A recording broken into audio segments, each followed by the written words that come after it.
Hello and welcome to this video looking at détente during the Cold War. This takes us from 1972 through to 1985, but technically it'll be 1983 I suppose, because we'll be ending with KAL 007, which highlights the kind of aging leadership that we were seeing in the Soviet Union. Okay, détente. What is détente? Well, détente is French, but it's more of a kind of, it's an acceptance, it's an agreement, it's a kind of cooling down in relations in the Cold War. Détente means a more friendly approach to dealing with tensions or dealing with issues that were going to arise between these two ideologies. We start in 1972, I suppose, with Moscow summit, but this video is going to look at the conferences, which is a factor of détente, actually meeting, sitting down. We saw an early example of that in the 1950s and 60s with Camp David in 59. In 1960 we had the Paris conference, which fell apart because of the U-2 crisis. We had the origins of some of these get-togethers, but détente is the moment we see quite a lot of agreement starting to come out. A lot of it actually leads to very little, but the fact that they're sitting down and talking is probably the first steps towards a friendship, or at least a toleration and a reluctance to use nuclear weapons again, a move away from MAD and brinkmanship. So we're going to talk about the conferences. We're also going to talk about relations with leaders. So we have, during this time period, 1980 to 85, the emergence of a second Cold War, which looks at how détente ends and we ramp up to a new stage of high alert. And again, I argue that 1983 is probably more scary than 1962 was in terms of nuclear threat. And we'll finish also by looking at South America and the Caribbean and Africa, and looking at how those became proxy wars, which undermines this idea of détente. So we've got two sides to this coin. One, a more positive relations between USSR and USA, and two, the kind of idea that they're still building up arms, they're still interfering in other countries, and they're ignoring each other's sovereignty. Let's start first of all with the positives. We kick off with Strategic Arms Limitation Talks, SALT 1. This is discussed at the Moscow summit and is signed in 1972, and it's a step in the right direction. It's all about reducing the amount of weapons you've got in a nutshell. We could go into so much more detail by looking at the types and numbers, but in actual fact, what they do is they decide to freeze the build-up of weapons. So the arms race ends with SALT 1. And it's this idea of anti-ballistic, it's an anti-ballistic missiles treaty. It's looking at missiles that could be used to bring down other missiles. And it's also about it's about limiting the growth of the missiles they've got. So in terms of ICBMs, let's go for a couple of numbers. The Soviets have got a greater number of ICBMs than the Americans. They've got 1,600 and the Americans have only got about 1,000. In terms of SLBMs, the Soviets again have got over 700, close to 750. The Americans got 650. So the Soviets really have upped their arms race game in the 1960s. It's only in bomber numbers that the Americans tipped the Soviets. So SALT 1 is a step in the right direction. But at the Moscow summit, the first conference we'll talk about, there was a set of principles, basic principles that accepted how relations were going to be between the two countries. It's almost that they accept that they need to be aware of just ensuring peace takes place, but they protect their own sovereignty. And so they want to reduce international tensions as best as possible. They want to avoid military confrontation as best as possible, and that means that they're going to employ a lot more restraint. There was no legal status behind this treaty. It was just an acceptance of some basic principles on how to move their relationship forward in the future. The Soviets saw these as fundamental principles for the future. The Americans just saw them as guidelines and an aspiration. And instantly we can see the issue here. For the Soviets, they put much more emphasis on this. The Americans, less so. 2 years later, we have a meeting at Vladivostok, and at that conference, there is a plan towards SALT 2, a greater development in reducing ICBM numbers. The idea is that SALT 2 will put the USA and the USSR on equal numbers. So the USSR will reduce what they have to match what the Americans have got. That's the idea of SALT II. We're not there yet. And in the actual fact, they just agree at Vladivostok to do that. So a meeting that doesn't really go anywhere. America and the Soviets argue, though, over what constitutes a missile. Is it land-based? Is it on a submarine? What kind of missile? They argue over this. So although they're trying to reduce weapons, they're still undermining the principle of it by saying, well, this thing doesn't count. That's not part of an ICBM, and so on. Just to move forward with this, though, Jimmy Carter, when he becomes president in 1977 after Ford, is proposing much more reductions, in fact making the Soviets reduce their armaments a lot more, and Brezhnev won't stand for it, and so he sticks to Vladivostok's statement quite clearly. So there is, again, this sense that they're both talking in the right direction, but they are still overshooting on what like one country is still always trying to undermine the other one at this stage. Okay, so after Vladivostok, the following year in 1975, we have probably the greatest example of détente, the Helsinki Accords. It's a meeting of the most countries around the world, and what they do is they come up with this idea of bread baskets, I suppose, baskets of principles. 3 of them in total. Number 1 is about respecting borders and self-determination. Number 2 is about cooperating on science and economics and trade and so on. And number 3 is humanitarian interventions and where they will get involved around the world. Let's go back to the first one. Helsinki opens up this idea of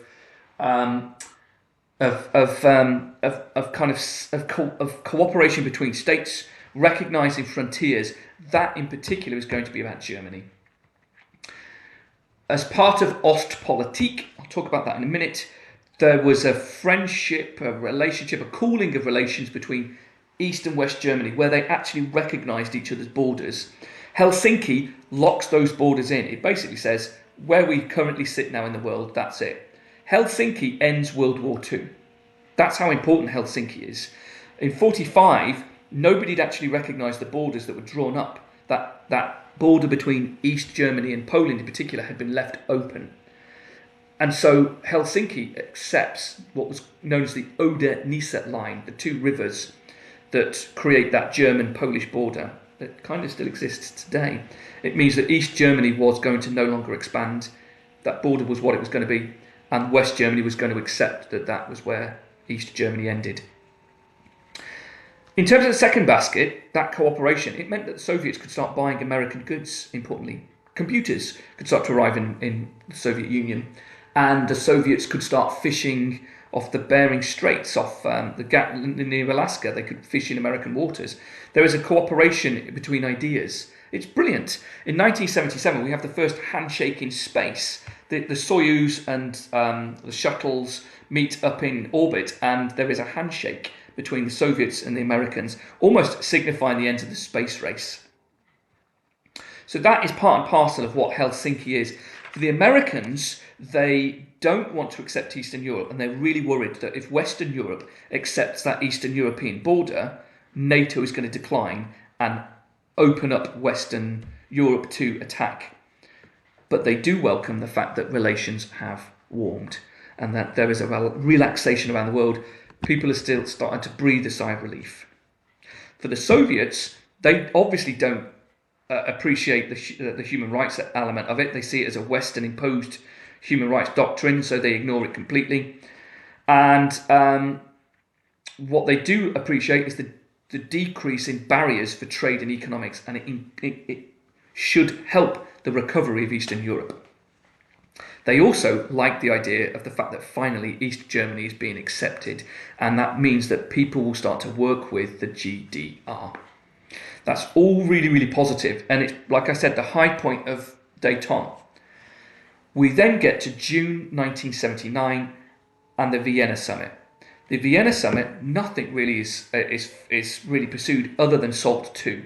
It is agreed and signed that SALT II will come into effect, in essence limiting more ICBMs and SLBMs, the submarine-based launch mechanisms for ballistic missiles. Carter and Brezhnev both are warm. They want to avoid nuclear war. They want to sustain détente, and they see it is their responsibility in maintaining that. At the same time as this, though, we've got Carter pushing an arms race over the issue to do with the deployment of missiles. The Soviets are deploying SS-20 missiles across Eastern Europe. Carter fears this, and so he develops a new stealth bomber, this large wing stealth bomber, and they start to put Pershing missiles in Western Europe. So there's an arms race going on from 77 to 79, whilst Vienna's talking about reducing ICBMs. Failures of détente. In 1979, at the end of 1979, we also have the invasion of Afghanistan by the Soviets. It becomes their Vietnam. It lasts 10 years. They pull out in 89 in disgrace, and it becomes an arena again for the Cold War to be fought out.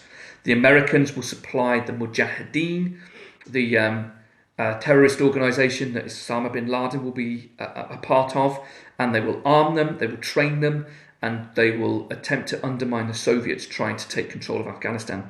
The reason the Soviets are there is to protect their southern border. The Americans, though, fear that this will lead to the Soviets expanding their influence in the Middle East. So just like we saw in 1949, with all eyes going to Asia, all eyes are now drawn to the Middle East. Because not only does that happen, but the Shah of Iran takes control in 1979 through the Iranian coup, and an Islamic State is created. The old Shah of Iran, who was American-backed, flees to America. The Americans lose one of their greatest Middle Eastern powers and allies to an Islamic takeover. And that destabilizes the Middle East. And that causes the Soviets to criticize the Americans in their involvement in Iran. And then later in the year, for the Americans to criticize the Soviets for their involvement in Afghanistan.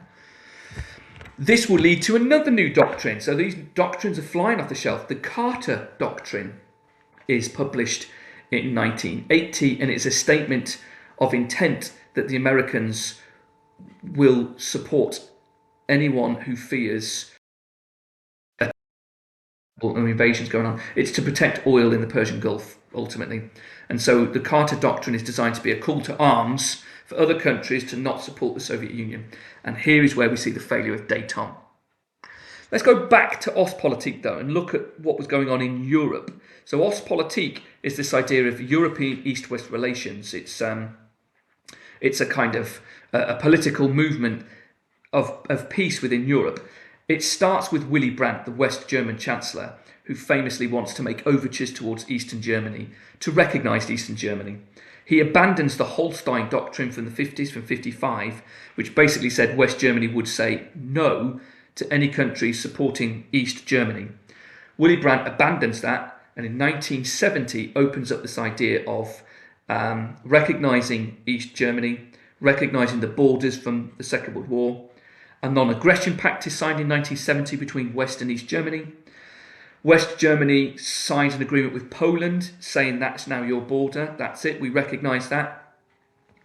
And in 1971, Erich Honecker replaces Walter Ulbricht as leader of East Germany. He is a much softer, non-Stalinist leader. He's still quite harsh, Erich Honecker, but he accepts the idea of two states in one Germany. He accepts West Germany and East Germany. So both sides now, in a kind of moment of friendship, appreciate each other. December 1972 comes along, and both West and East Germany sign the Basic Treaty. And that effectively says, we accept that you are there, we accept that you are there, we accept Berlin, we accept the situation that's going on there. So that you've got a small European détente between Germany within the greater picture of détente, and the USSR will obviously love Ostpolitik. The Americans don't, because they see that friendship, that acceptance, probably being a closer step towards East Germany and West Germany never coming together again. Right, so we'll talk briefly about China at this stage as well. In terms of détente, the Chinese move their support towards America once America dropped Taiwan. America stops recognising Taiwan as a legitimate nation within the UN, I think by 1976. Certainly by 1978, there was a China and America agreement reached on Taiwan. Deng Xiaoping in 1976 moves China away from the Soviet-style economy and opens it up to a Western-style economy. It's at that point that China's economy starts to rise. The Soviet Union continues with their collectivization 5-year plan program, and it is declining. So we see China and the Soviets moving further apart, and their economies going in different directions. This opens up to an agreement in 1979 between China and America, effectively creating a diplomatic friendship between the two. High point of Detente. Again, at the same time that the Soviets are in Afghanistan and the Iranian Revolution is happening. 1980 sees the Second Cold War, which is the next part of what I'm going to talk about. The Second Cold War was this idea of ramping up of relations, and it happens because we have new leaders. Brezhnev is getting quite old by 1980. He will die in 82, paving the way for a gerontocracy, an old age leaning government in Soviet Russia. But it's Reagan's arrival as president in 1981 and Thatcher's arrival as prime minister in 1979 that sees a real shift. The third leader that we'll see emerge is the Polish Pope John Paul II, who becomes Pope in 1978. When he visits Poland in 1979, key moment 79, we see that the Soviets, the Soviet-backed government, have to accept the fact that the leader of the Catholic Church is Polish, and so religion is relaxed in Poland. Religion and communism do not go together. You cannot have two ideologies side by side like that. So it creates a wedge, and what the Pope does is he basically backs this idea of freedom in Poland, and he gives a speech in Poland about it. Hence paving the way towards the revolutions that will come in 1989, 10 years later. Okay, Reagan.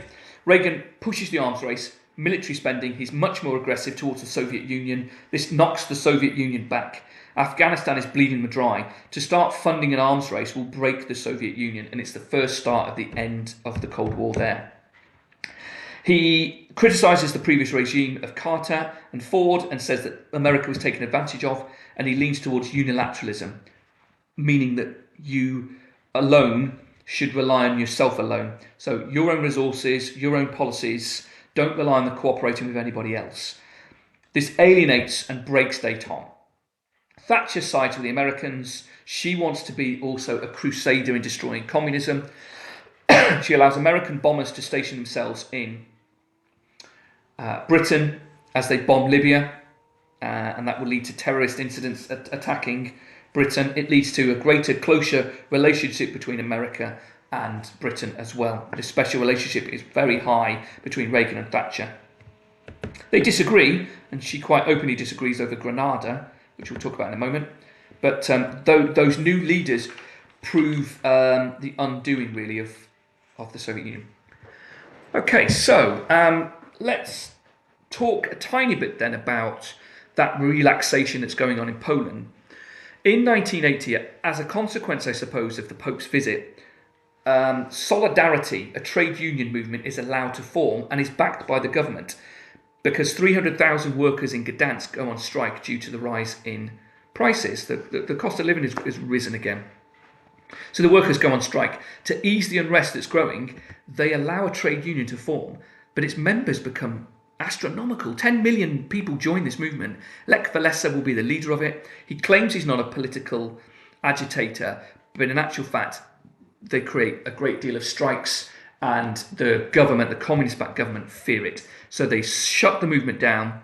The movement goes underground and stays there until 1989. All the leaders are arrested, and they crack down with martial law in Poland. Poland's new leader, General Wojciech Jaruzelski, apologies for the pronunciation, he takes control much more hardline, and he bans the movement completely. Alongside that, a year later in 82, like I said, Brezhnev dies. You then have Yuri Andropov and Konstantin Chernenko who take power. Andropov dies in 85. Chernenko takes over Sorry, I think Andropov dies in 83. Chernenko then dies in 85. It's such a short time frame where you have three leaders, and that really is not great for the Soviet Union. They shoot down a South Korean airliner thinking it's a spy plane, and it just alienates the West. It makes them look out of touch, and all eyes are pointed on what's going to happen next. 83 is a landmark year, really, because not only do you have the KAL 007 being shot down, you also have the incident on a nuclear submarine off the coast of America, where they think they've detected a launch of an ICBM towards the Soviet Union. There was a mutiny on board the submarine because the second officer doesn't believe that the equipment is right, and the captain's about to launch a strike on Washington, and he says, if we're wrong, and we've got this wrong, we've just started World War III. And so a mutiny takes place, and they prevent the sub from launching the missile, and when they get back, they realise that their equipment was wrong, and they could have started World War III. The third incident is Able Archer. In 83, West Germany holds a series of military exercises, including missiles, and war games exercise takes place. The Soviets consider this to be a real attack, and again, almost launch a preemptive strike before this can take place. Again, highlighting this idea that in 83 we've got three potential nuclear incidences here that could have led to a massive catastrophe in a world war.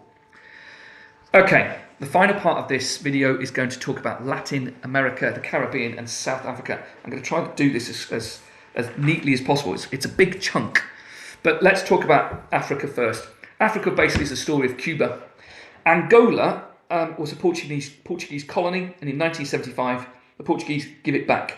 A coalition government with the MPLA, Soviet-backed, the FNLA, American-backed, and UNITA, UNITA, Chinese-backed, all funded by all these international groups, failed to lead to a coalition. A civil war takes place. In the end, the MPLA win because they are backed by Cuban forces. The Cubans technically supporting Marxist communism. The Soviets take a back step. They're like, well, we're quite happy for you to deal with this one. The Cubans support the MPLA. They form the People's Republic of Angola, and communism thrives in Africa. By 1988, 52,000 Cuban troops are still there. They develop infrastructure, education, science. They even have a scholarship program that allows Angolan students to learn in Cuban institutions. So the Americans don't seem to be that bothered because they don't want to get criticised over interfering, especially since 1975 is their final pullout of Vietnam. For the Soviets, it's a huge win, but the Americans see this as a proxy war. They think the Soviets are using Cuba to win out. But that's Angola. It becomes communist. Ethiopia, British-backed. What happens there is a fight between Ethiopia and Somalia. Ogaden, a piece of territory that used to be Somalian, is given to Ethiopia. Somalia invades Ogaden. Ethiopia fights back for the land. Originally, the Soviets are backing Somalia, but when Ethiopia promotes a pro-left government, they switch sides and back Ethiopia. They're stood on a little bit by Cuba because Cuba sends troops into Ethiopia to back the revolution, spread revolution in Africa. And so the Soviets pull out and again allow Cuba to take the lead on it. By 1978, with the force of Cuba backing Ethiopia, Somalia withdraw and lose the territory. America are unhappy, obviously, and the Soviets are pretty fine with it because, again, it's created communism in Africa. Now we come to the Caribbean. We're going to talk about three countries. Chile. In 1973, a socialist-backed government looks like it's going to win elections. The Americans try and intercede with a coup. The coup fails, and Salvador Allende is created as president. He instantly brings in communist ideas, I suppose, socialist ideas, nationalises industry, distributes land, collectivises, and so on. The Americans squeeze Chile by stopping the World Bank from funding them. That leads to inflation and an economic crisis, and General Augusto Pinochet will lead a coup to take power. He will kill Hollande, kill a load of leaders from that left-wing government, and the right-wing dictatorship he brings in will last for 25 years, backed by the Americans, supported by Thatcher in Britain. It's simply so that communism not communism, but socialism is not allowed to flourish in South America.